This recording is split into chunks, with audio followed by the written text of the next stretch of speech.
This is a video for Boku no Hero Academia Season 2, Episode 20. Links, as always, in the description below to go watch my reaction to it, and then come back here to see my full thoughts and ideas and theories about this episode and what I thought about it and what I might think about it later. Like future content, that kind of thing, like theorizing about future stuff, that kind of thing. So click away now or be spoiled as to what happened in this episode. Okay, so, great episode. Tons of freaking information. That's that weird. Information. About All Might and One for All. Even information about All for One. The two quirks, the good and evil sides of the quirk, and that kind of thing. So good. So good. Had a lot of fun getting back into the classrooms, like, you know, with all the other kids, that kind of thing, and have them kind of talk each other, bicker back and forth, that kind of thing. It seems back to normal kind of thing. It seems like right now they're kind of planning on doing another kind of adventure, or not adventure, but like another test, survival kind of thing out in the woods, and it's like their kind of final exam. I'm assuming it's to see their kind of survivability techniques and that kind of thing. I'm not sure if they're planning on doing any kind of rescue, maybe rescues, but I'm not sure. Villain stuff, maybe? I'm not sure. But theorizing on the end of that episode and what they're planning on doing, and theorizing back on what we saw previously with the villains and everything, I feel like the villains are going to strike at the kids. More so that one villain that we saw hinted at, that is a new villain, that was out in the woods. He had kind of like a spiky back, kind of like a turtle, and not turtle, but like kind of like Hiroshima in a way, like the kind of hard back, hard spiky back. I remember him being in the A forest. I'm not sure if it's the forest they're going to, but I mean, you know, whatever. I don't know why my camera keeps flashing. Like whenever I like do something like with my hand or something, my camera flashes different colors, like with the reds and stuff. You can see it in the background of this flag, as well as my shirt when it happens. Anyways, just ignore it. Anyways, so yeah, I wonder if that villain is going to come into play, and in a sense attack the kids while they're camping, that kind of thing.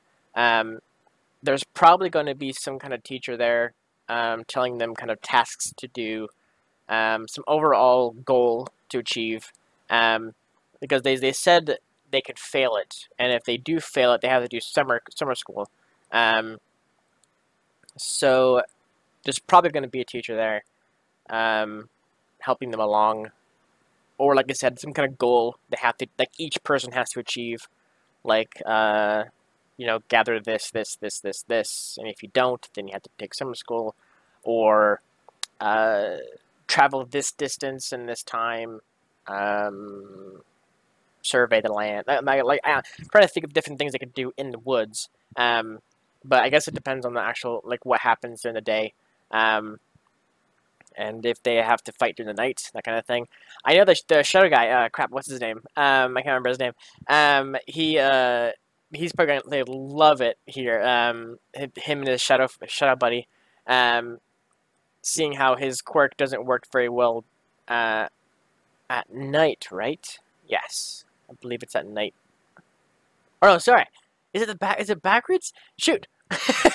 Is it? Yeah, it's backwards. Okay, yeah. Wait, yeah. He's gonna have a bad time with this then. If it's like, yeah, I was, for some reason I was thinking Shadow's the good side, but no, Shadow's the badness for him, because if it's in Shadow, then his Shadow buddy is going to like start to be more like in his like he wants to do his own thing kind of thing in the Shadow.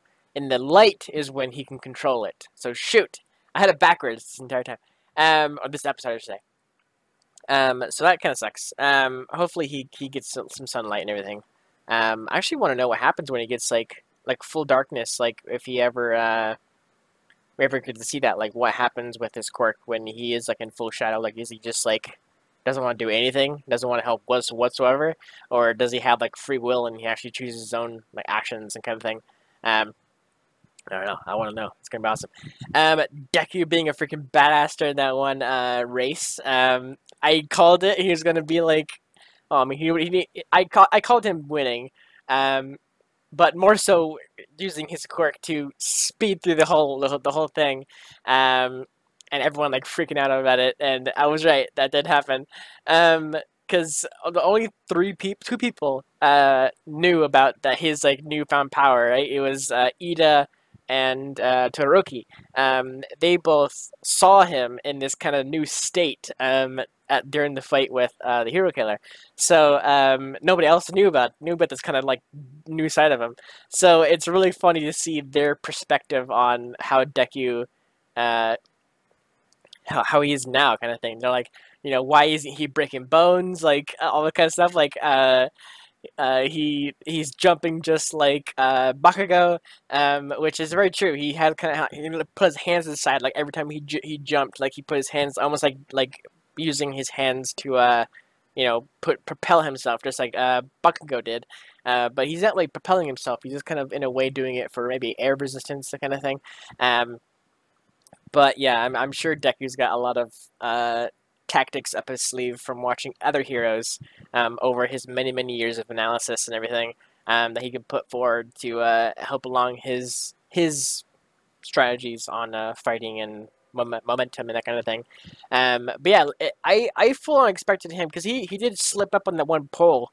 But at the same time, I feel like he could have recovered very quickly and not have to like fail like first place or even over that. I mean, we don't know what place he did come in. He could have got like pretty close to the front, like second, third, fourth, whatever. But yeah, I feel like just a one slip, like he could have just like did something to grab a pole, like grab the pole you slipped off of, or kick off a wall on the way down, that kind of thing. Just something to recover. But apparently he's in his mind, I guess he couldn't do it properly, or something.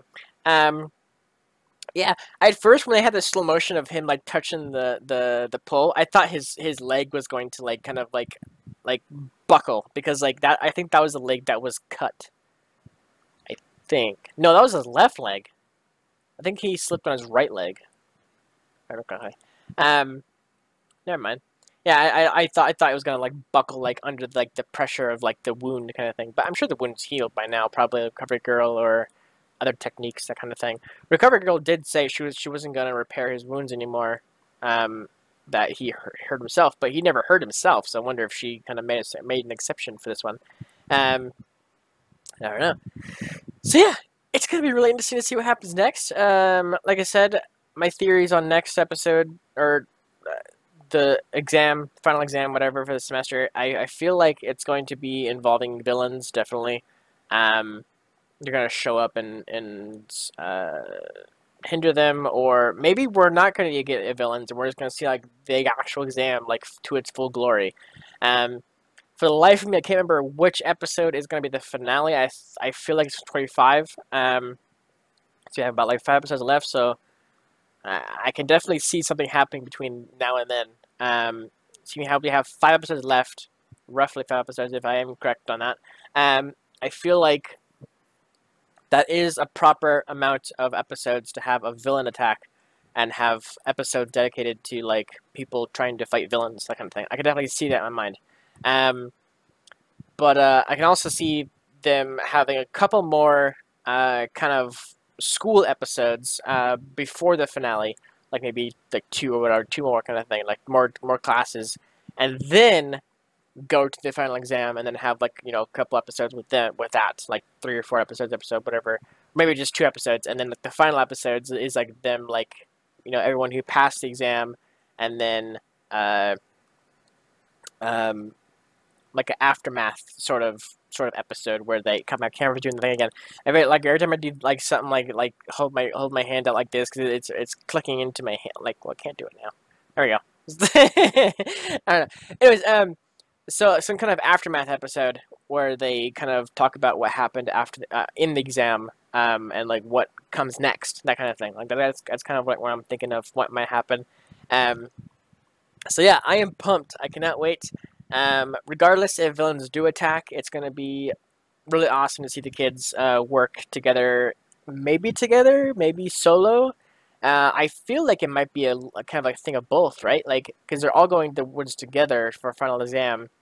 I would assume it's semi together, like maybe. I mean, I know they're going together, but I mean, like, are they working together or are they working separately? Like, all of these questions I have. But yeah, so real quick, I just want to touch on All for One. Um, I I I can't remember exactly what I was theorizing before with him. Um, I don't think I was calling him the one giving the powers, but I remember when I was talking about the Nomus, I was theorizing somebody had a quirk to transfer powers, and that's true. I didn't think it was All for One. I never thought that. I never theorized about that. Um, so it's the same person that's doing it, basically. All for One did make the Nomus, um, and it's been happening like that for a while. All Might was talking about how in the beginning, he was one of the first people to acquire powers, and he can take and give powers at will. Basically, take their powers and give it to somebody else, kind of thing. Mutate their powers, that kind of thing. When they do mutate it, All Might said that their mind becomes like almost like a blank slate. You know, there's no thought or anything like that. Like a Nomu. So the Nomus that we see now are definitely like more advanced ones. That have like 4 or 5 quirks in them. The ones that All Might were talking about seem to maybe just have maybe 1 or 2 quirks. I say 2 because maybe they put another quirk in him to mutate his quirk, and it turned him into like a mindless kind of zombie kind of thing. So that's kind of what I'm thinking, like 2. Also, quirkless people maybe getting a quirk that makes them kind of like a zombie kind of thing. But I don't know. We don't know too much information, and All Might seemed to have more information that he was kind of holding back. It seems like he knows something that's going to happen soon. That he wants to tell Deku, but at the same time he doesn't want to tell Deku. I feel like it's something like he's going to lose his power pretty soon, or he can't do his power anymore, or freaking God forbid he's gonna die. But yeah, like I was thinking, like I had a theory, but I'm not 100% sure if this is right or not whatsoever. And it's probably not right, but like in my mind, I had like a quick theory. I said in my reaction itself. I was thinking that for every percentage or whatever Deku gains power, All Might loses power. So it's going to be interesting to see what happens with that and everything like that. So, yeah, that's it. Thank you so much for watching, and I will see you guys in the next episode, 21, and so on and so forth. It's going to be freaking awesome. I can't wait. So, yeah, thank you so much for watching, and I will see you guys next week. Take care, everybody.